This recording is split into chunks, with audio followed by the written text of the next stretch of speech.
नमस्कार, आप देख रहे हैं एनएमएफ न्यूज और मैं हूं आपके साथ शापनी पटनायक। मेरे साथ मेरे सहयोगी अभिषेक पुंडीर भी मौजूद है। अभिषेक, बहुत बहुत स्वागत है आप। जहां अभिषेक, इस समय हम ये देखते आ रहे हैं कि जो डोनाल्ड ट्रंप की भारत के तरफ नीति है या फिर जो भी रवैया है, उसका विरोध खुद अमेरिका में ही हो रहा है।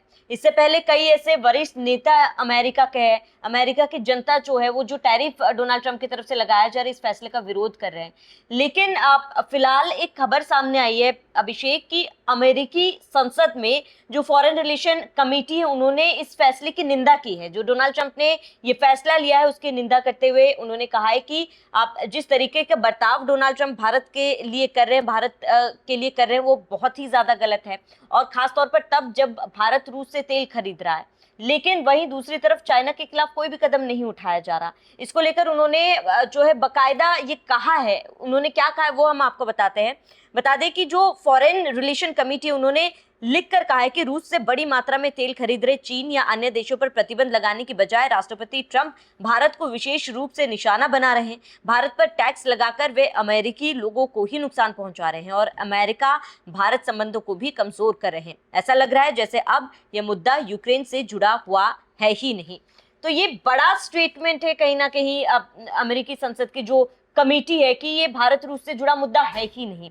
जाहिर सी बात है ये पूरी दुनिया को दिख रहा है अभिषेक। लेकिन अब जब लगातार खुद अमेरिका से ही इन तमाम फैसलों को लेकर विरोध उठ रहा है, तो डोनाल्ड ट्रंप ये समझने के लिए तैयार क्यों नहीं है? क्योंकि नुकसान कहीं ना कहीं आने वाले समय में आगे जाकर अमेरिका को ही होगा। देखिए, मोदी ने फोन क्यों नहीं उठाया? जब मोदी कनाडा गए तो वो अमेरिका क्यों नहीं आए? क्योंकि दुनिया के सबसे अमीर देश, सबसे ताकतवर देश ट्रंप ने कहा था कि आप अमेरिका आइए, आप नहीं आए। आप बाइडेन से जब मिलने के लिए जाते हैं 2024 में, तब आप ट्रंप से मिलने के लिए नहीं जाते हैं। तो ये सारी चीजें हैं, बहुत सारा ईगो क्लैश है। देखिए, और कुछ भी नहीं है, सिर्फ ट्रेड डील नहीं है। ट्रेड डील के अलावा ट्रंप का ईगो क्लैश है। भारत अगर मान लेता, भारत अगर आज कह दे कि हाँ ठीक है, आपने सीज फायर करवाया था तो सब कुछ ठीक हो जाएगा, भारत कहेगा कि 5% टैरिफ पर आप हमें छूट दीजिए अपना सामान बेचने के लिए, तो ट्रंप दे देगा। लेकिन अपने देश के आत्मसम्मान के साथ आप समझौता नहीं कर सकते। अगर अमेरिका नहीं कर सकता तो फिर भारत क्यों कर सकता? भारत से आप कैसे इस बात का उम्मीद लगा बैठ सकते हैं? भले आप $30 ट्रिलियन की अर्थव्यवस्था है, भारत $4 ट्रिलियन की अर्थव्यवस्था है, लेकिन भारत आत्मसम्मान रखता है। 1998 में भारत आपके सामने नहीं झुका था, तो आज तो क्या झुकेगा? देखिए, नुकसान कितना हो सकता है अमेरिका को। सबसे पहले तो भारत के SBI की एक रिपोर्ट आई है जिसमें यह कहा गया है कि लगभग 5.5% की GDP का नुकसान अमेरिका को हो सकता है। हालांकि जो बाइडेन के वक्त में जो ग्रोथ रेट 2.1% थी अमेरिका की, वो आज ट्रंप के शासन में ग्रोथ रेट घटकर 1.9% रह गई है। दुनिया में सबसे ज्यादा ग्रोथ रेट के साथ अगर कोई देश फिलहाल आगे बढ़ रहा है वो भारत है, 6.5% की दर से। एक छोटा सा आपको आंकड़ा देता हूं, कितना असर पड़ेगा। अगर कोई शर्ट, नॉर्मल शर्ट अब तक अमेरिका में 850 रुपए की बिक रही थी, जितना उसके ऊपर टैरिफ लग रहा था 2% 4%, लेकिन अब 50% का जो टैरिफ लगा है तो उसकी कीमत लगभग 1394 रुपए, लगभग 1400 रुपए अमेरिका में हो जाएगी। वही 850 रुपए की शर्ट अगर चीन की है तो वो अमेरिका में लगभग 1207 रुपए की बिकेगी। वही शर्ट बांग्लादेश की है तो वो 1122 रुपए में बिकेगी।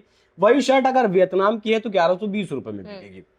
शर्ट तो चलिए, भारत की शर्ट ज्यादा महंगी हो गई, 1400 रुपए की हो गई, तो भारत की शर्ट तो लोग नहीं खरीदेंगे। मान लिया सबसे कम किसकी है? सबसे कम वियतनाम की है, 1120 रुपए की, वही लोग खरीदेंगे। भाई जिसे शर्ट पहननी हो तो खरीदेगा। 850 रुपए और लगभग 1150 रुपए, 350 रुपए, मतलब 300 रुपए किसकी जेब से एक्स्ट्रा गए? अमेरिका की जनता की जेब से गए ना। आपने जो टैरिफ लगाए, वियतनाम पर आपने 19% का टैरिफ लगाया, लेकिन लगाया तो आपने, फर्क किसको पड़ा? अमेरिका की जनता को पड़ रहा है। एक आंकड़ा मैं देख रहा था, वो आंकड़ा ये बताता है कि अगले 10 साल में जिस टैरिफ के साथ ट्रंप फिलहाल चल रहे हैं, उस टैरिफ के साथ अगले 10 साल में अमेरिका लगभग $4 ट्रिलियन कमा सकता है। इसलिए ऐसा हो सकता है कि देखिए, अमेरिका आज $30 ट्रिलियन की अर्थव्यवस्था जरूर है, लेकिन उसके ऊपर लगभग $37 ट्रिलियन कर्ज भी है। लगभग उसकी जीडीपी का 127% आज उसके ऊपर कर्ज है। ट्रंप इसी कर्ज को कम करने की दिशा में कदम उठा रहे थे, लेकिन ट्रंप अब तक तय नहीं कर पाए हैं कि उन्हें आखिर करना क्या है, किस नीति के साथ उन्हें आगे बढ़ना है। वो $4 ट्रिलियन कमा तो लेंगे 10 साल में, लेकिन इन 10 साल में अमेरिका कर्ज कितना बढ़ा लेगा अपने ऊपर।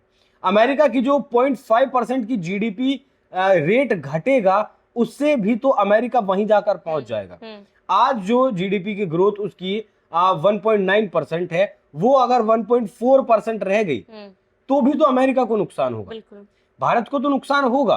भारत की जीडीपी को 0.6% से 0.8% तक का नुकसान होगा, इस बात को हम मानते हैं। लेकिन मानने वाली बात यह भी है कि आपने फार्मास्यूटिकल्स को अलग रख दिया, एप्पल का जितना भी प्रोडक्शन होकर यहां से अमेरिका जाता है उसे आपने अलग रख दिया, इलेक्ट्रॉनिक्स को आपने अलग रख दिया।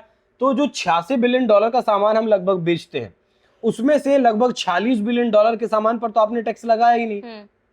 बचा कितना? बचा आपका 40 बिलियन डॉलर, उस पर आपने टैक्स लगाया है। उससे अगर सी फूड की ही हम बात करें, भारत अमेरिका को हर साल लगभग 15,000 करोड़ रुपए के लगभग का सी फूड बेचता है। वो सी फूड अगर महंगा हो जाएगा तो किसको फर्क पड़ेगा? मान लेते हैं भारत का तो नहीं बिकेगा, भारत का अगर कोई सी फूड यहां से 10 रुपए का जाता था, वो 15 रुपए का वहां हो जाएगा और अमेरिका के लोग उसे नहीं खरीदेंगे, तो किससे खरीदेंगे? किसी और देश से खरीदेंगे। टैक्स तो उनके ऊपर भी लगाया है। ट्रंप ने वन बिग ब्यूटीफुल बिल लाकर पास करवाकर अमेरिका के लोगों की आंखों में धूल झोंकने का काम किया। ट्रंप ने कहा उस बिल में कि मैं चाहता हूं कि लोग टैक्स कम दें लेकिन उन्हें सुविधाएं ज्यादा मिले। उसके लिए पैसा चाहिए, उसके लिए पैसा चाहिए तो कहां से आएगा? ट्रंप ने सोचा कि बाहर के देशों से लेकर आते हैं, ऐसे टैरिफ बढ़ाते हैं।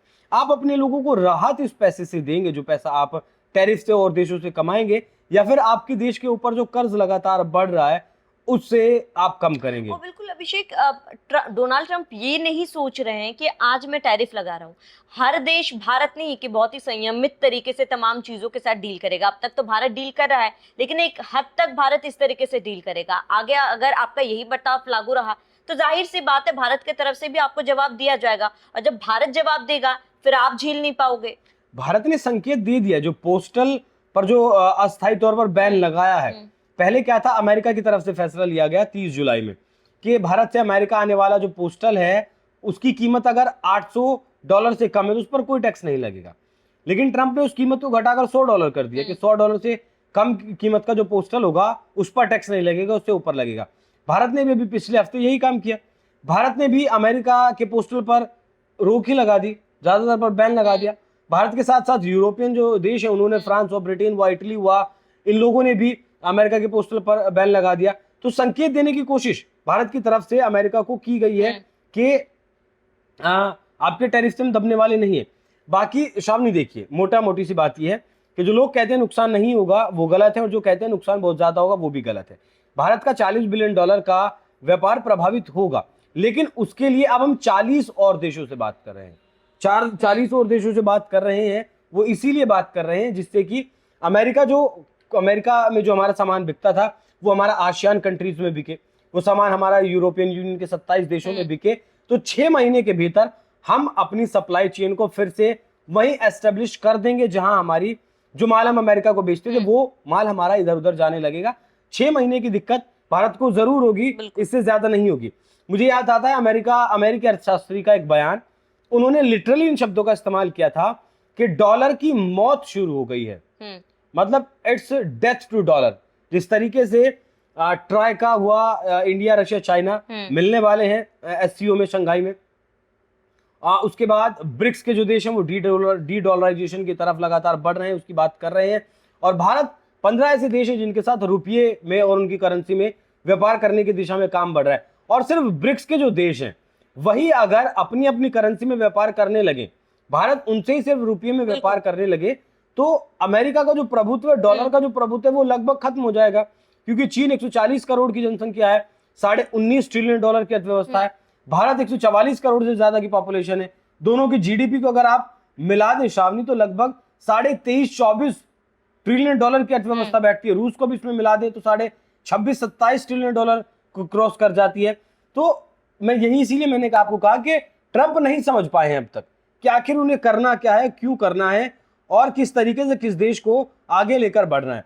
भारत को उभरने के लिए 6 महीने जरूर लगेंगे, लेकिन भारत कर लेगा, क्योंकि भारत एक बहुत बड़ी इकोनॉमी है, भारत के पास बहुत ज्यादा कंज्यूमर हैं। प्रधानमंत्री मोदी ने जिस तरीके से कहा मेक इन इंडिया, जो सामान हम अपने यहाँ बनाते हैं उन सामानों को अपने हम कंज्यूम भी अगर सिर्फ करें तो भी हम अमेरिका को पछाड़ देंगे। बाकी अमेरिका का फैसला अमेरिका के लिए आप देखिएगा आने वाले दिनों में बहुत घातक साबित होने वाला है। बिल्कुल अभिषेक, और जाहिर सी बात है जैसे कि आपने कहा फिलहाल डोनाल्ड ट्रंप नहीं समझ रहे, लेकिन उन्हें समझना पड़ेगा, और अगर वो नहीं समझते वो उनके लिए, उनके देश के लिए, उनके जनता के लिए कहीं ना कहीं ये नुकसानदायक होगा। और ये बात हम नहीं कह रहे, ये अमेरिकी संसद की तरफ से भी बयान आया है, अमेरिका के कई मंत्रियों ने भी इस तरीके का बयान दिया है और इसके साथ ही ट्रंप की नीति का विरोध भी किया है। फिलहाल आपका इस पूरे मामले पर क्या कहना है हमें कमेंट कर जरूर बताएं। साथ ही बने रहे एनएमएफ न्यूज के साथ।